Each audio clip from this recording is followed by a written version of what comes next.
और साथ में खुशबू रानी भी है, दोनों भैया। और हमारे विजय भैया का ज़्यादा से ज़्यादा आप लोग सपोर्ट कीजिएगा, अपना प्यार दुलार आशीर्वाद दीजिएगा। और विजय भैया आपको कैसे लगे कमेंट करके जरूर बताइए।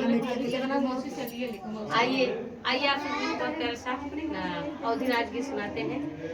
और आप लोग सुनिएगा, गीत कैसा लगे कमेंट करके जरूर बताइएगा। हमारे विजय भैया भी कैसे लगे बार बार करें जरूर बताइएगा। आइए गीत को सुनाते हैं। कि निक बाटे हो सखी हमार सजना, निक बाटे हो सखी हमार सजना, हाँ हमार सजना हो हमार सजना, हो हमार सजना, निक बाटे हो सखी हमार सजना, निक बाटे हो सखी हमार सजना।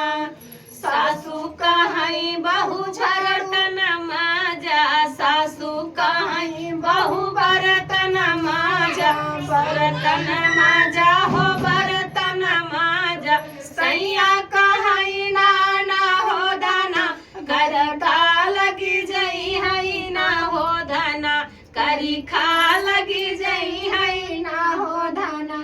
निक बाटे हो सखी हमार सजना, सासू कहीं बहू झाड़ू लगावा, सासू कहीं बहू झाड़ू लगावा, झाड़ू लगावा हो झाड़ू लगावा। सैया कहीं नाना हो धना, गरदा लगी जई है ना हो धना, गरदा लगी जई है ना हो धना।